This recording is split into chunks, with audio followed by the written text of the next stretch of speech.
Hi, this is Marcel of Strong for Life and the wonderful Ausra, who's going to be my lovely model and guinea pig to show you some of the simplest but most effective stretches that you can do every day that will help you improve your range of motion and make you feel a little bit better, okay? So let's get started. What we're going to do is work on the biggest muscles of the body, and in this case it's going to be the quadricep, okay? So that's this muscle at the front of the thigh. Okay, now we want to stretch this muscle because if we don't, what happens is as we walk, this muscle obviously contracts and it's going to make the back arch more. So if you just demonstrate lordosis, so you're going to go the other way, that way, that's what's going to happen if this muscle starts to pull on the hip too much. So we want to stretch this muscle as much as we can. So to do that, what you want to do is bring your heel to your bum. So if you grab your foot, use a wall if you need to balance or anything like that. And there's three key points that you need to be aware of when you do this. Your knees need to be in alignment. So looking sideways on, you can see that Ausra's knees are in alignment. Then we want to have the hips pushed forward, so almost flattening the pelvis like so. And what that's going to do is pull right at the front here. You can feel that? Yes. Yeah, great. Feel that there. And then finally, right at the chest, we're going to lift the chest up, be really proud of what you've got. Love that. And then obviously we can see Ausra's posture is really, really good. And we've got this pull, and you can probably feel that even more when you lift the chest as well, yeah? So that's a quad stretch and is really good. Now, I'm going to repeat again and again, the time you want to hold these stretches for is around 20 to 30 seconds maximum. And the best time to do that is when you've been physically active. So if you've been for a walk, you've been on a bike ride, you've been up some stairs a couple of times, this is a great thing to do, and all these stretches will be a great thing to do after you've done that. Try to avoid doing these before you've done any physical exercise because your body's not quite ready for it. But if your body's ready for it, these stretches are going to work really, really well. Okay, so that was the quads. Let's go and do the muscle at the back of the leg now. So if we look at the back here, we've got the hamstring muscle, which is here. We want to do this as well because if we're working the front of the thigh, we want to stretch the rear as well. Okay, so to do that, you're going to put one foot in front of the other. You're going to put the weight. Now, if you turn actually to our audience, turn that way. Hands go on the bent leg because all the weight is going on the bent leg. And all that's happening is that this straight leg is just being pulled backwards because her back is now nice and straight. If you turn the other way, that's it, step forward a little bit, that's it. And now there should be a pull at the back here, and you know you're doing it right when your back is straight and you can only feel a stretch here. You can feel that, right? Show me if you can go forward a little bit more with your torso. That's it, that would increase the stretch. So that's an increased stretch there. Now, there's one other thing you can do here, which is lift your toe. If you lift your toes up, you're going to feel it behind your knees. That is a useful thing to do to amplify this stretch. So we feel it here when the toes are down, and when we lift the toes, you feel it behind the knee because that's also a nerve stretch. It's called flossing, and it's preparing the nerve. So if you drop your foot now, you might find that you can go a little bit further forward and be a bit more comfortable. You'll still feel the stretch, but it's not quite as intense. And what that does is it helps to prepare the muscle really, really well, and then allow the stretch to occur. Okay, and then obviously what we'd want to do is the other side. We always want to do, I'm only showing you one side, but we'd always want to do both sides, of course. Okay, right, now what we're going to show is we're going to show a back stretch, okay? Right, so what we're going to do now is we're going to stretch the lower back and the hip region as well. So Ausra's going to go ahead and go on all fours on the couch here. Now where you want to do this is ideally on a mat. If you've got one, you can do this in your garden, wherever you feel most comfortable, okay? So what we're going to do first of all is we're going to do a very popular yoga pose, and what that's going to do is it's going to stretch out this lower back, but it's also going to do a couple of other things as well. So the primary focus is a lower back stretch. So all you're going to do is lower your hips and bum towards your heels, and you're going to go forward. Now reach your arms forward away from your body, so we're elongating that way, and her hips and buttocks are going that way. So we're effectively stretching out the whole spine. That's the goal of this stretch. But in addition, as you can see, we've got a lot of flexion happening here. So it's a stretch for the hips, and we've got a lot of flexion happening here at the knee as well. So it's going to be a stretch. Now I often have patients who get a lot of tension through the front of the thighs. Like the previous stretch where we showed stretching the quads, this will also stretch your quads, particularly if you are tight through the quads. If you have knee problems, you need to be a little bit cautious with this one. It might be something you need to inquire with me first, but otherwise, make sure you hold this position again 20 to 30 seconds, and it's a fantastic opener for your lower back. Okay, so let's move into the next one. You can come up from there. Lovely. If you can turn around and lie on your back now for me, please. Okay, so what we're going to try to do here now is we're going to try and open out the lower back, and there's two ways we can do that. Okay, so if you drop one leg and keep one bent, that's it. Bring this knee to your chest for me, grabbing your knee with your hands, that's it exactly. And all we're going to do is squeeze that knee towards the thigh so that there's a bit of a stretch under here and in the buttock. And I think Aisha can feel that. Fantastic, good. Then what we're going to do is we're going to add to this by adding in a little bit of rotation. And rotation through your back is very important. It stiffens up a lot as we get older or if we're injured, but a fantastic way to open the back up and to make it function better is with rotation, which is a very important function. So keeping your left hand on your knee, because we're using the right leg in this case, you're going to bring your knee across your body. So allow the hip to drop. So if you notice, we just repeat that. Instead of the knee staying all the way up here, it's kind of come to a neutral position and then it's coming across. Now use your other arm to counterbalance, and you want to try and keep this shoulder down if you can. And what we want to do is with this hand, create as much rotation through the lower back, keeping the chest there. Now I often do this with my clients, so it helps where there's an additional stretch there if possible. So if I'm able to assist, we can do it this way, but you can very much do it on your own. Can you feel the stretch in your lumbar spine? Fantastic. Again, 20 to 30 seconds in this position is absolutely brilliant. Right, if you let go of that one and just do the other side, so if you were to switch over. So we first do the first pull, exactly. So we're pulling the knee to the chest. Good, keeping this leg down and straight, lovely, like that. And then after the 20 seconds, we release the knee, bring it so that it's right angle from the hip, reaching out with the opposite arm and going across. And again, we should feel a nice stretch through the lower back, maybe a little bit through here as well. Okay, and that's the gluteal area.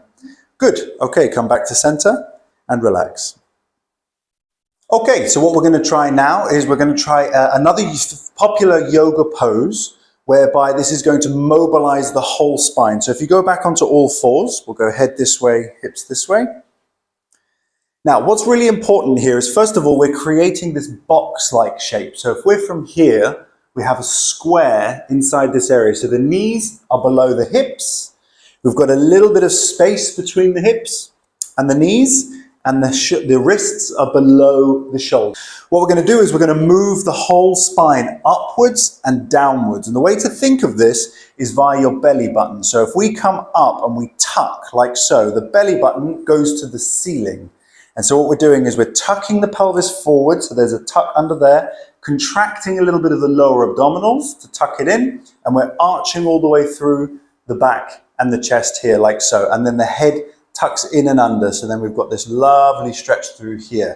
We hold this position for a few seconds, and then we do the reverse. We lower down, and now bring your belly button right down to the floor. Good, keep your elbows a little straighter, thank you. And we arch very, very well. And Aisha's very, very good at both of these positions, particularly this one, and this means that she is very mobile through her back in this angle, which is both a good and a bad thing, and it's important to keep her strength and mobility good.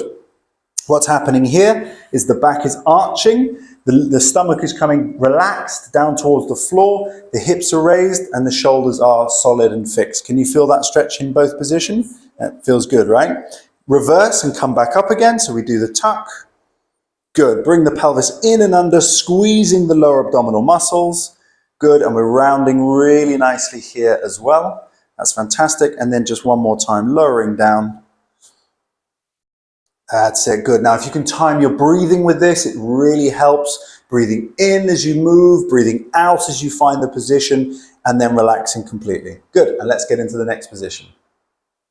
Okay, so when we're stretching the back, what we want to try and make sure that we do is that we do stretch the abdominal muscles and the lower back at the same time. And there's a fantastic pose, again from yoga, that we can mimic that's really, really effective. So if you can go face down with your head this way, this is called the Cobra pose, okay? And it's really, really good. So we start off laying flat down just as we are here. Now you'll notice that Ausha's put her hands under her shoulders. That's exactly what we want to do. And the first position, because it's kind of one of two, is to ease into it, is we're going to push the chest off the floor or the bed, just so that there's a slight arch. Now, before you go up that high, can you put your elbows on the bed and keep your elbows down, but push upwards like that. So this is a really good step one for this position. And what we're going to do is it's going to create an arch here. Now, what you don't want to do is you don't want to use the muscles in your lower back to do this exercise. You want to keep this relaxed, push up from your hands and forearms. So if you just repeat that, pushing downwards, exactly. Pressure's coming from here, not from using your back. So we want to be keeping this relaxed and the hips on the floor, as close to the floor as you can, and you might even feel a slight stretch in the abdominal muscles as well. So then we lower that down after around 15 to 20 seconds. And now we want to amplify that. Again, if we can, we do need to be a little bit careful with this. If your lower back is vulnerable in any way, then you need to get it checked. But this is a fantastic stretch for this, and it can make a huge difference for a lot of people. So now this time, you're going to push up off the bed, and this time you're going to try and straighten the arm. So the whole of the arm is off the bed, and what we want to do is put the weight through the wrists and try and arch as much as we can through the lower back. And you'll notice here that Ausha's very, very good at that, and now she can probably really feel it through the abs as well. So this is a fantastic stretch for, again, mobilizing the lower back, but also stretching the abdominal muscles so as to create a better posture and a better curve in the spine. Okay, again, holding that 15 to 20 seconds and then relaxing down. You can repeat that 2 or 3 times, but that's a fantastic stretch for the lower back. Okay, so now we've worked the lower back, the spine, the thighs, and so on. That's really good. Now we want to work a little bit more of the upper body. So we're going to stretch the chest and we're going to stretch the upper back. So let's start with the upper back. Very, very simple. Put one hand inside the other. And what we're going to do is we're going to push the inside hand into the outside hand. So if we just turn slightly this way and then continue to push, and what you're going to see here is that this part of the shoulder is pushing away and separating away from the spine, and there you should feel a stretch in your upper back. So that's what we want to do. So this hand, the left hand, is inside of the right, and that's basically creating a lot more of a stretch on one side than the other. And then what we do after 15 seconds is switch hands. So then the right hand goes inside the left, and we do the same thing. We're going to be getting the same level of stretch, but a little bit more on one side, and that's going to really nicely open out this upper back. Now you can do that in various ranges. If we lower the wrist and do the same thing, try and push away, you're going to feel it a little bit more at the top of the shoulders. Do you feel that? Might be a bit less, but it's fine. And then come up and above the shoulder height and do the same thing, and it will be a bit lower down here. Okay, so these are ways to really open out the shoulders. So switch your hands just to see what it feels like, and pushing and separating the shoulder blades apart. Okay, so that's the upper back. Good. Lovely. The next one that's very effective is for the chest. Now, if we work at a desk, if we're doing a lot of writing, if we're holding things in front of us a lot, we tend to get very, very tight through the chest, and this is very common.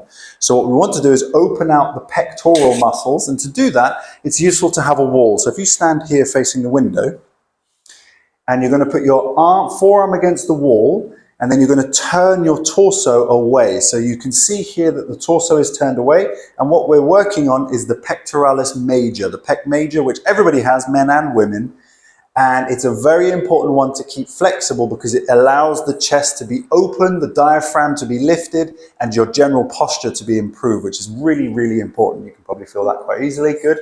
And so again, holding that stretch there is very, very useful indeed. Okay. If you switch over, you can stand here and rotate through and turn the torso. So the elbow and arm is the elbow is shoulder height, and the arm is slightly above it. And then the movement is purely the torso rotating away. Yeah, if we change it so that your torso comes back here, you can't feel it in the chest. But if you rotate the torso away, very nicely demonstrated, you can obviously see how it's opening out in the chest there, which is absolutely fantastic. Okay, good. Now what we want to do just to finish is always good to try and loosen up the neck, and you'd be amazed at how many clients I see with neck pain, head tension, things like that. And there are some very simple stretches that you can do in order to keep that flexibility in your neck or improve your flexibility and try and alleviate stress if you can. Now, targeting those muscles to warm them up is going to be very important as well. So what we can do is a couple of shoulder rotations. So if we just do this, that's it. You can see that there's a backwards rotation in the shoulders, just like so. If you spin around and face the camera for me as well. Okay, so if you do forward rotations for me, this is just going to warm up the muscles of the upper traps and the neck. So it's going to be very useful for preparing to do this stretch. And if you just go in the reverse, we go backwards. Very good. And that's a great way to warm up. Okay. So then what we want to do in order to stretch this area is we're going to do a side stretch first. So using the left arm in this case, we're going to reach round for the side of the head and we're going to gently pull on the side of the head. We're not going to pull it very, very hard. We're just going to use a little bit of the weight of the left arm in this case, just to apply a little bit of a stretch through this region of the neck and shoulder as well. Really effective. Now 15 to 20 seconds. Then what we can do is we can amplify that stretch by pushing the palm down towards the floor. So what that's going to do is increase that stretch through there, and you should feel that a little bit more. Yeah? Fantastic. Let's just demonstrate the other side. So if you release that, using the right arm now on the left side of the head, gently pulling to the side, push the palm down towards the floor, just like so. Very, very good. And again, we can feel that stretch right through there. So that's now working really nicely on the side of the neck, and that's fantastic. Good, let that go. Now what we can do as well is work the back of the neck. So if you turn sideways on, we can actually work the neck really, really nicely. If you look down for me, and hold that position, you're going to feel a stretch there, which is very, very normal, but we want to amplify that a little bit more. So if you bring your hands in front of your face and that's it, forearms there, wrap your fingers on the base of the skull, exactly, and again, just gently using the weight of the arms, not pulling very, very hard. You see a little bit more movement there. If we just repeat that, take the weight off, that's it, and then again, bring your hands around, and you'll notice just how that little bit further Ausha's able to go, because she's gently pulling on the back of her head with her hands there. And it's a gentle pull, and you're going to feel that stretch coming through the neck quite a lot, yeah? It's not painful. Perfect. So that's exactly what we want. Again, 15 to 20 seconds, and then that's all we're going to need to do for that. Okay, good, and relax there. Fantastic. That is a full workout for the stretching. There are 101 different stretches you can do, which if you are interested in, put a comment below this video because obviously I would be very happy to do more. If you've got some value out of this, I would really appreciate it if you could put a comment, ask any questions that you might have. I do answer all the questions. Like the video, subscribe as well. And also, if you think that this video might help somebody, then share it. Feel free to share this video with anyone that you feel it might help. And, you know, it might make a huge difference to them. How are you feeling now? Looser. Looser, good. That's exactly the point. These types of exercises can be done on a regular basis, ideally maybe first thing in the morning, but only after your muscles are warm and ready to go, okay? Otherwise, thank you so much for watching. I'll see you in the next video, and take care. Have a good day. Bye-bye. Bye.